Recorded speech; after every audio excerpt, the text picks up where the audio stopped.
जीवन संदेश, प्रभु का वचन, सुख शांति का पावन संगम।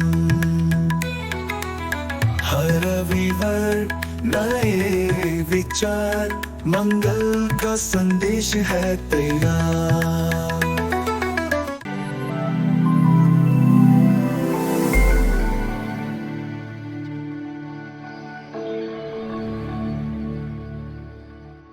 सबको जय सो। प्यारे भाई और बहनों, आज हम मसीह के राज्यत्व के अधीन में जीकर कैसे आनंद पाना है, इस विषय पर मनन करेंगे। The Joy of living under the kingship of Jesus. France के एक दार्शनिक थे, रूसो नाम के। इनका कहना था, मनुष्य स्वतंत्र जन्म लेता है और हर जगह वह जंजीरों में जकड़ा हुआ है। इनका मतलब था कि यदि भी लोग स्वाभाविक स्वतंत्रता में जन्म लेता है, फिर भी समाज कानूनों, रीति रिवाजों और संस्थाओं के माध्यम से उन पर सीमाएं लगाता है। रूसो का मानना था कि सच्ची स्वतंत्रता तब मिलती है जब समाज मिलकर एक ऐसी व्यवस्था बनाता है जो सभी नागरिकों को समान अधिकारों का सम्मान करती है। Society must work together to create a system that respects the equal rights of all citizens. पर हमारा मानना है कि सच्ची स्वतंत्रता और कहीं से आती है। प्यारे भाई और बहनों, आज हम क्रिस्त राजा का महापर्व मना रहे हैं। हम इस बात को परखने की कोशिश करते हैं, यीशु राजा के शासन के अधीन में रहकर हम कैसे सच्ची स्वतंत्रता पा सकते हैं और इसमें आनंदित हो सकते हैं। How to experience the joy of living under the lordship of Jesus, under the kingship of Christ. Rousseau और उनके अन्य दार्शनिकों के साथ हम भी मानते हैं कि मनुष्य के लिए पूर्ण स्वतंत्रता संभव नहीं है इस दुनिया में। जीवन हमेशा प्रतिबंधों और जिम्मेदारियों को लेकर आता है। फिर भी प्रश्न बना रहता है, इन सीमाओं के बावजूद हम आनंदपूर्वक कैसे जी सकते हैं? यही हमारी खोज है आज। हमारा विश्वास है कि हम स्वतंत्र बने रहने के लिए बुलाए गए हैं, क्योंकि संत योहन के अनुसार सुसमाचार अध्याय 8:32 में यीशु कहते हैं, तुम सत्य को जानोगे और सत्य तुम्हें स्वतंत्र बना देगा। और गलातियों को लिखते हुए संत पौलुस कहते हैं अध्याय 5:1 में, मसीह ने हमें स्वतंत्र बने रहने के लिए बनाया है, स्वतंत्र किया है। तो फिर हम उस आजादी को कैसे अपने जीवन में अनुभव कर सकते हैं, जिसकी उम्मीद यीशु हमें देते हैं, पवित्र आत्मा हमें देते हैं। आइए हम आज के पाठों पर मनन करेंगे। पहला पाठ सामुएल के ग्रंथ से है। जब राजा दाऊद की मृत्यु हो जाती है, तब इस्राएल के सभी गोत्रों के लोग दाऊद के पास आकर कहते हैं, दाऊद आप हमारे राजा बन जाइए, क्योंकि उनकी उम्मीद थी, उनका विश्वास था कि ईश्वर ने दाऊद को एक चरवाहे के रूप में शासन करने के लिए बुलाया है, नियुक्त किया है।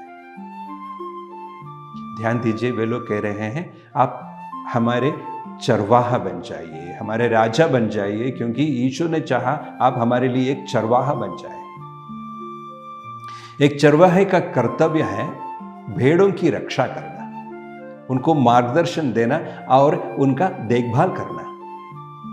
दाऊद मान लेते हैं और उनकी मृत्यु के बाद ईश्वर ने चाहा कि इस्राएल में कभी एक चरवाहे राजे की कमी ना हो, क्योंकि दूसरे सामुएल 7 में ईश्वर दाऊद से कहते हैं, जब तुम्हारा समय पूरा हो जाएगा तब तुम्हारे सिंहासन पर बैठने के लिए मैं एक ऐसे राजा को, ऐसे संतान को उठाऊंगा जो हमेशा के लिए इस्राएल के ऊपर राज्य करेगा। और कौन है वह राजा?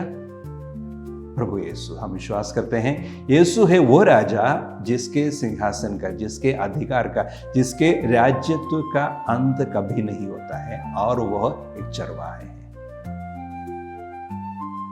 तो भाई और बहनों, हम किस प्रकार इनके राज्य के सदस्य हो जाते हैं? कोलोसियों को लिखते हुए आज के दूसरे पाठ में संत पौलुस कहते हैं कि पिता ईश्वर ने हमें अंधकार की शक्ति से छुड़ाकर और हमें अपने प्रिय पुत्र के राज्य में शामिल किया है। देखो, पिता ने हमें यीशु के राज्य में शामिल किया है। सभी सिंहासन, प्रभुत्व, शासन और शक्तियां उनके द्वारा बनाई गई हैं। वह मृतकों में से पहला उठा है। वो हमें मुक्ति और पापों की क्षमा प्रदान करते हैं। यही आश्वासन सुसमाचार में भी हम पाते हैं, क्योंकि आज के सुसमाचार संत लूकस के सुसमाचार से दो डाकुओं की कहानी है जो यीशु के अगल बगल में टंगे हुए थे। उनमें से एक ने यीशु से कहा, अपने पापों को स्वीकार करते हुए दूसरे डाकू से कहते हैं, हमें न्यायोचित रूप से दंड मिला है, क्योंकि हमें अपने कर्मों का फल मिल रहा है। तब उसने यीशु की ओर मुड़कर कहा, हे यीशु, जब तू अपने राज्य में आओगे तो मुझे स्मरण करना।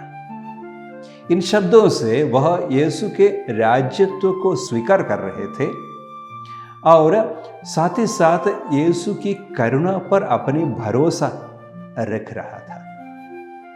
तब यीशु ने उनसे कहा, मैं तुमसे सच कहता हूं, आज तुम मेरे साथ स्वर्गलोक में रहोगे। प्यारे भाई और बहनों, संसार हमें अनेक जंजीरों से बांधने की कोशिश करता है। कानून, रीति रिवाज, जिम्मेदारियां, यहां तक कि दुख भी। दार्शनिकों ने व्यवस्थाओं और ढांचों में स्वतंत्रता की खोज किया है, लेकिन सुसमाचार हमें एक गहरा सत्य दिखाता है। हमारी स्वतंत्रता राजा मसीह में है। वह चरवाहा है जो मार्गदर्शन करता है, मुक्तिदाता है जो क्षमा करता है, और प्रभु है जो सदा सर्वदा राज्य करता है। जब हम उसके राज्यत्व के अधीन हो जाते हैं तो हमारी जंजीरें अपनी शक्ति खो देती है, पाप टूट जाता है, भय भाग जाता है और आनंद पुनः स्थापित हो जाता है। अच्छे चरवाहे की तरह हमें बस उनकी ओर मुड़ने और यह कहने की जरूरत है, यीशु, जब तू अपने राज्य में आओगे तो मुझे याद रखना। और प्रेरितों की तरह परीक्षाओं में भी हम आनंदित होंगे, क्योंकि कोई भी शक्ति प्रभु यीशु के प्रेम से हमें वंचित नहीं कर सकती है। तो आइए हम उनकी चरवाही के देखभाल में रहें, इस विश्वास के साथ रहें कि राजा यीशु हमें सच्ची स्वतंत्रता प्रदान कर सकता है। यही मसीह के राज्यत्व के अधीन में हम रहकर आनंदित हो जाएंगे। धन्यवाद।